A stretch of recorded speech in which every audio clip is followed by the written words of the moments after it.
The attention will turn to what is a nearly 2,000-year-old tradition of selecting a new pope. Catholic cardinals from around the world will convene a papal conclave inside the Sistine Chapel. Now that Pope Francis has died, plans are already well underway to choose the next leader. The Vatican has just said something important that could change the way the Catholic Church works in the future.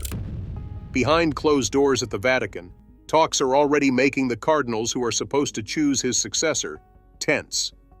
It's never easy to pick a pope, but this time the stakes are higher than they've been in decades.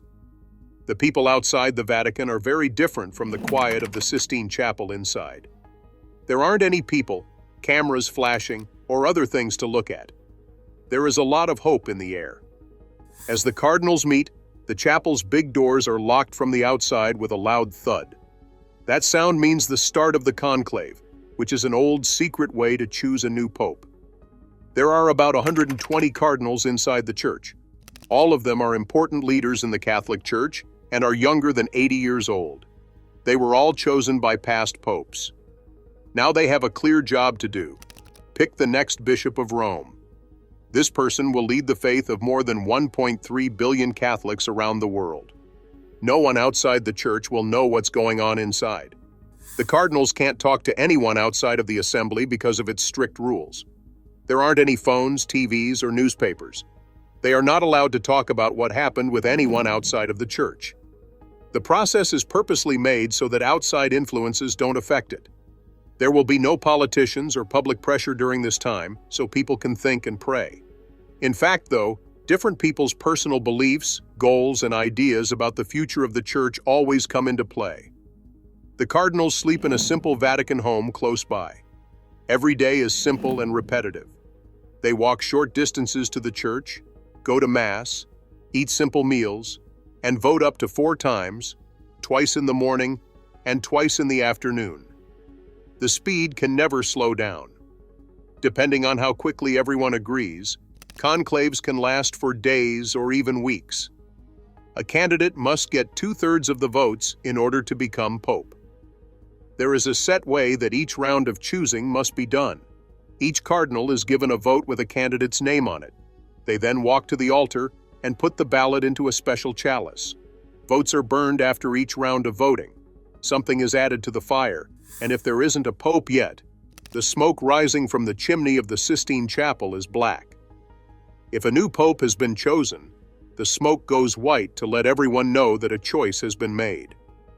Watching the smoke has become a famous practice for people waiting outside in St. Peter's Square, and for millions of people around the world who are following events.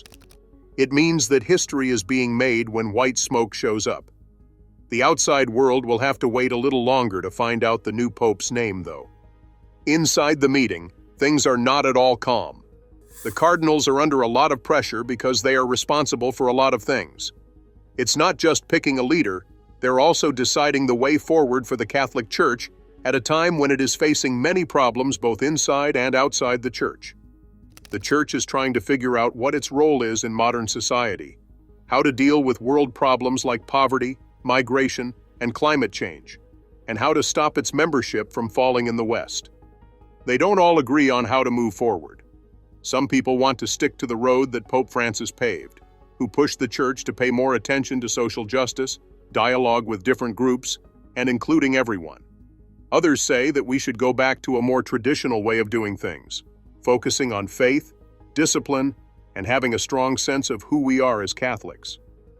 There are also people who think the Church needs a leader who can balance custom and change, providing stability in a world that is becoming less certain.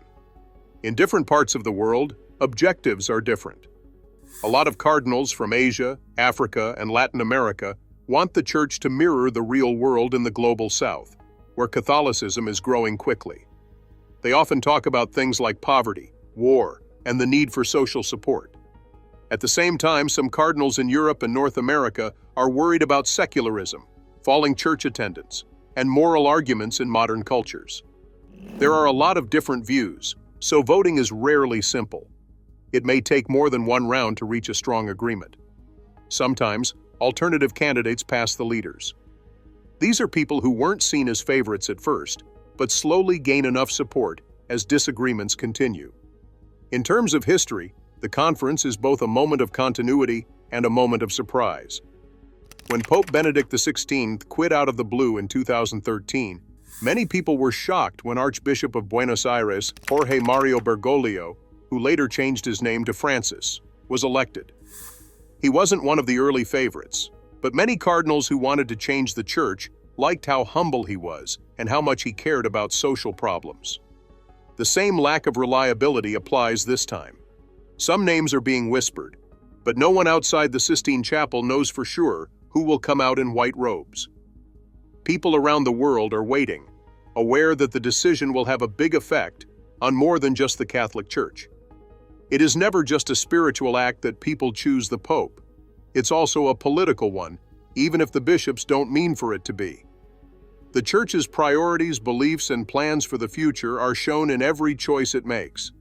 That's why the talks going on right now behind closed doors in the Sistine Chapel are so important.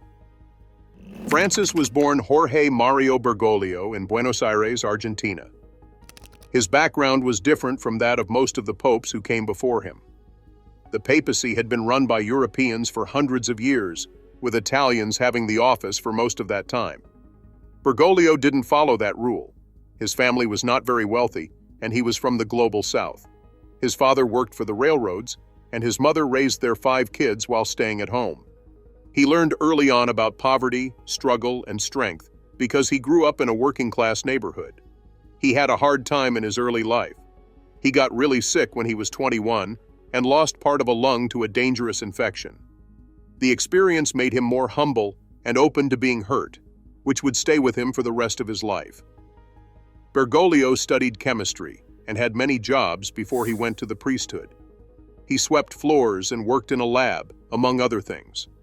These things helped him stay grounded and in touch with regular people. He joined the Jesuits, an order known for its discipline, education, and work with the poor, when he chose to become a priest. To be a Jesuit, you had to follow strict rules, live a simple life, and promise to help people on the edges of society. Bergoglio did very well on that road, even though it wasn't easy. He worked hard at school, as a teacher, and as a priest, and he moved up in the Jesuit order in Argentina. During what was called the Dirty War, when Argentina was run by a violent and scary military dictatorship, Bergoglio had to make some of the hardest choices of his life. A lot of people have different opinions about what he did during this time. Some critics say he didn't do enough to protect priests and lay people who were being targeted by the government, while others say he was brave behind the scenes and put his own safety at risk to help those who were in danger. It's clear that the terrible things that happened during that time changed the way he thought about power, justice, and kindness. Later in life, Bergoglio admitted that he had been wrong and said that he had been too hard and rigid in the past. He talked about how kindness was more important than control, which became a theme that would define his leadership. Bergoglio chose to live a simple life, while many other church leaders enjoyed the perks of their position. He lived simply, cooked his own meals, and took the bus instead of government cars, even after he became a bishop and then an archbishop. He was made a cardinal by Pope John Paul II in 2001. Even with his new red clothes and duties, Bergoglio stayed out of the public eye. He kept working in the streets of Buenos Aires and became known as the Cardinal of the Poor. Many people in Latin America admired his way of doing things, but the rest of the world didn't pay much attention to him.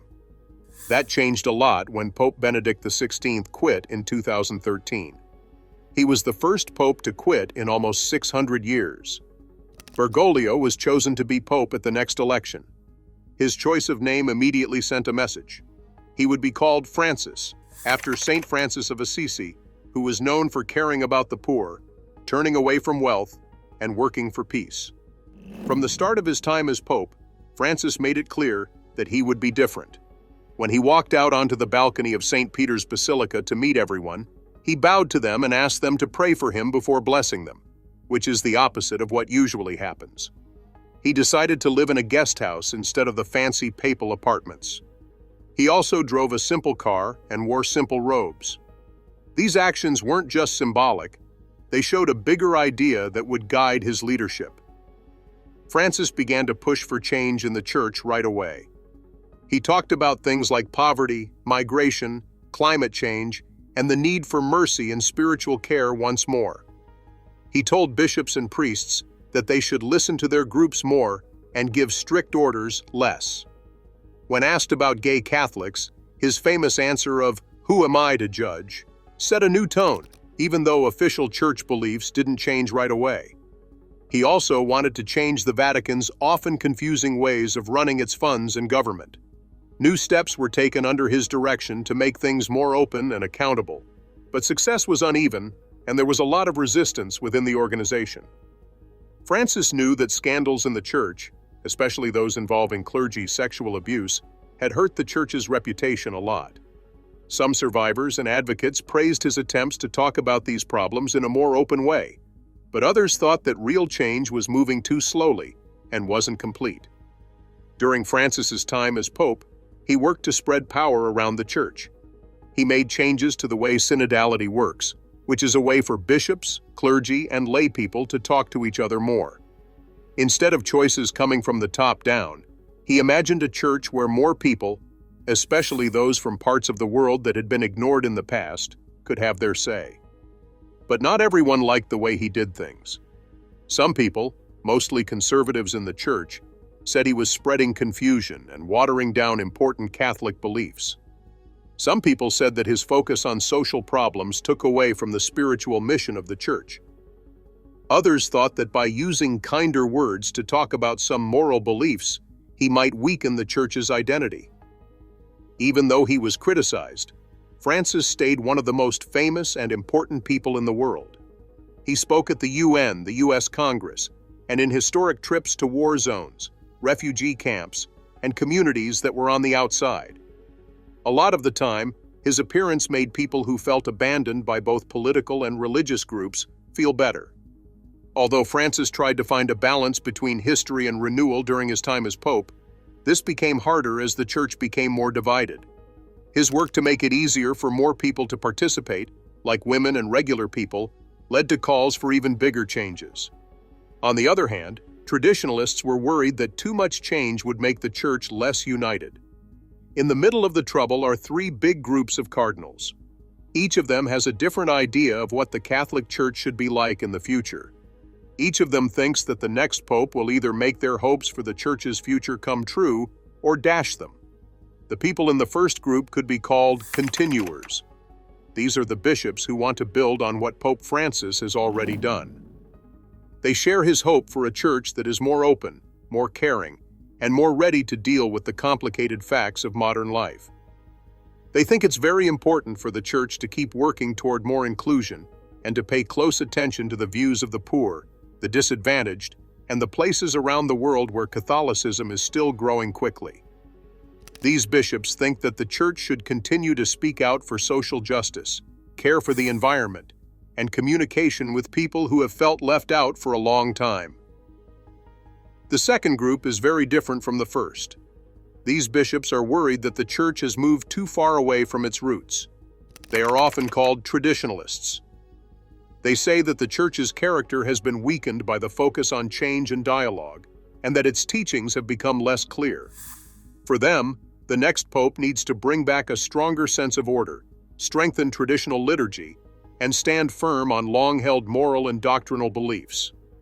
They think the church shouldn't give in to modern society, but should instead offer an alternative that is clear and will last forever. The third group is made up of pragmatists. This group cares less about philosophy and more about keeping things stable. These cardinals see a church that is having big problems. Fewer people going to church in some parts of Europe and North America, more scandals that hurt trust, and more disagreements within Catholic communities.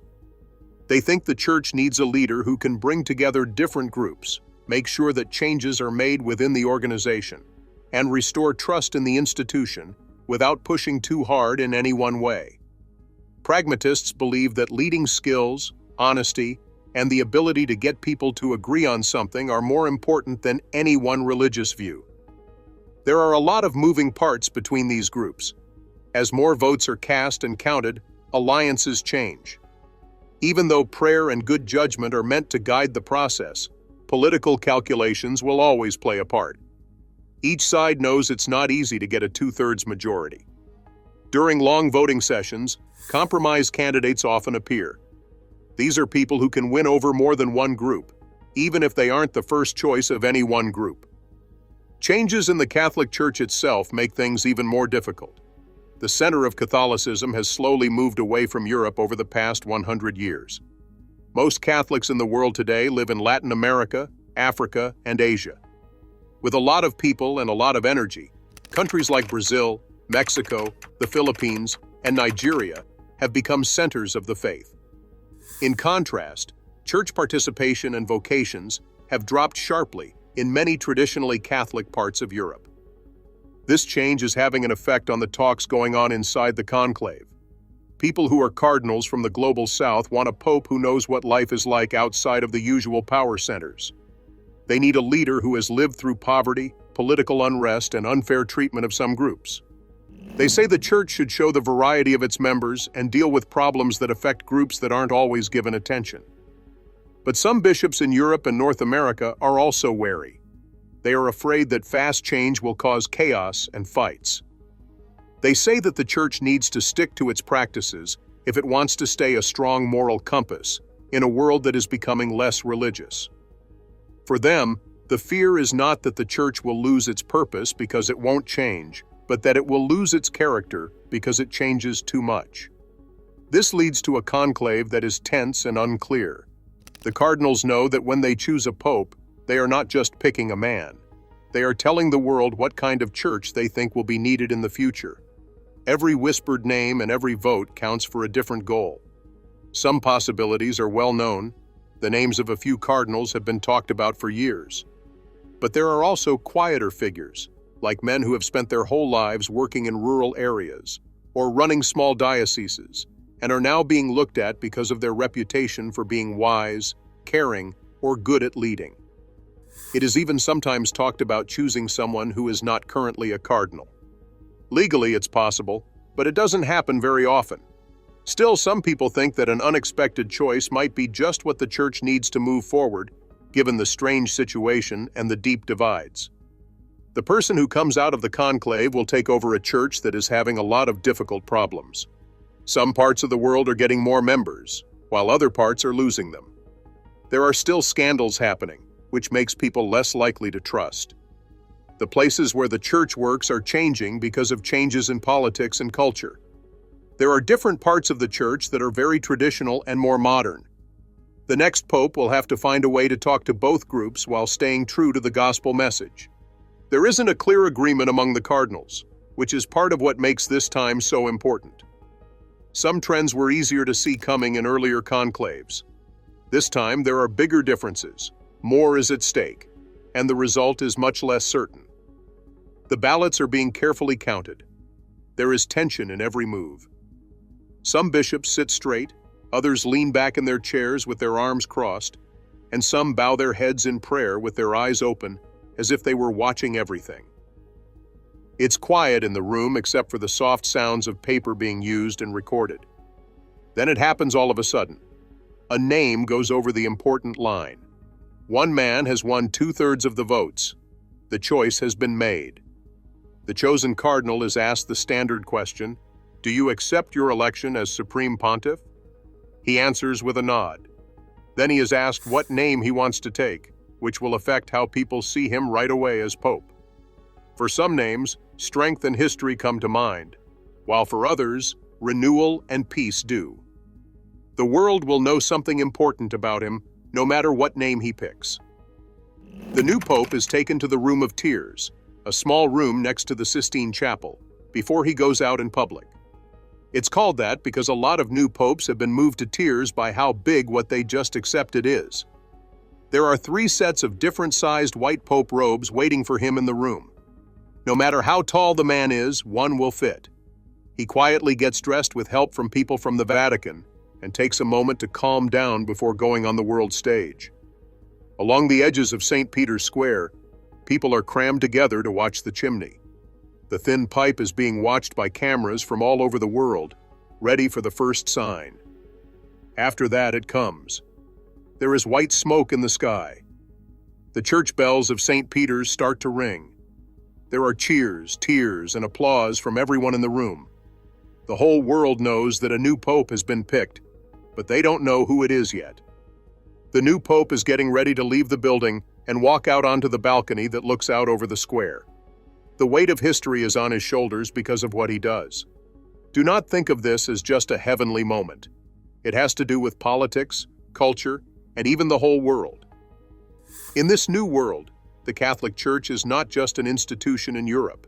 It is now a global society with deep roots in every part of the world. The problems we face are huge. If the new pope goes too far to one side, he might make the other side dislike him. If he seems too open to change or progressive, traditionalists will criticize him. Progressives will feel cheated if he backs away from the changes they think are necessary. There will be close attention on everything he does and says by governments, campaigners, and regular Catholics. Whatever the new pope is, he will not have an easy job coming up. More and more people are leaving the church in many parts of the Western world, but it is rising quickly in places like Asia, Africa, and Latin America. The institution's reputation has been hurt by scandals, and it will be hard to rebuild trust. People who are Catholic, particularly younger people, want the church to be more open, brave, and willing to deal with modern social and environmental problems. On the other hand, millions of people want the church to stand strong against what they see as the loss of morals. They want a pope who will be firm, stand up for traditional beliefs, and refuse to bend in ways that they see as betraying the faith. It will be important for the new pope to be able to lead with both power and humility. He needs to pay close attention and speak clearly. He will have to be kind without giving up on his beliefs and honor custom without blocking the need for change. For this job, you need to know more than just about religion. You need to be good at politics, understand people's feelings, and be very patient. The world this pope walks into is different from the world his predecessors knew. The world's contact is instant. Things can change in the public's mind very quickly. Every move and word will be recorded, shown, discussed, and analyzed over and over again. There are huge demands, but not much room for error. One of the most important things the new pope needs to figure out is how to fix the problems within the church. There are already bishops and cardinals who have planned their moves and said what they hope or worry about the new leadership. The lines of battle that were made during the conclave will not just go away. Keeping these differences in check is very important for the church to avoid a bigger problem. Bigger problems on a world scale also need our attention. Millions of Catholics around the world are affected by things like war, climate change, migration, and unequal economic conditions. These problems were very important to Francis as Pope, and it remains to be seen if his replacement will do the same. In many places, Catholics want more than just spiritual guidance. They want a church that fights for human rights, stands up for those who can't, and takes on the world's most important problems. Women in the church are also looking to the new pope to show them how to be more included and given chances to lead. People who have been abused want real action and justice, not just an apology. Young people are very interested in how the church will handle their worries about the environment, fairness, and the truth. A lot of people may trust the Catholic Church in the 21st century, based on how the new pope handles these issues. But even with all of these problems, the papacy is still the same at its heart. The pope's job is to follow the gospel, serve, and care for people. That basic calling doesn't change no matter how complicated the world gets. It takes humility and guts to be pope, which are two traits that the next pope will need in spades. The new pope does more than just start a new pontificate when he steps out onto the balcony and says his first words to the world. To all Catholics around the world, he is setting the tone and the goal and inviting them to walk together. It won't be easy to get there. There will be disagreements, hard times, and times when big decisions need to be made. But there will also be hope. The hope that faith, society, and a sense of purpose can last even when things are bad. The meeting may be over, but the real work has just begun. Now that he is Pope, every day will be a test of his faith, ability to lead, and strength. It's not just the Catholic Church that he will decide for. His decisions could also have a big impact on the rest of the world. It's clear that the world is looking, the Church is hoping, and history is waiting to be written as the bells keep ringing over St. Peter's Square and people all over the world learn the name of the man who will now be called Holy Father.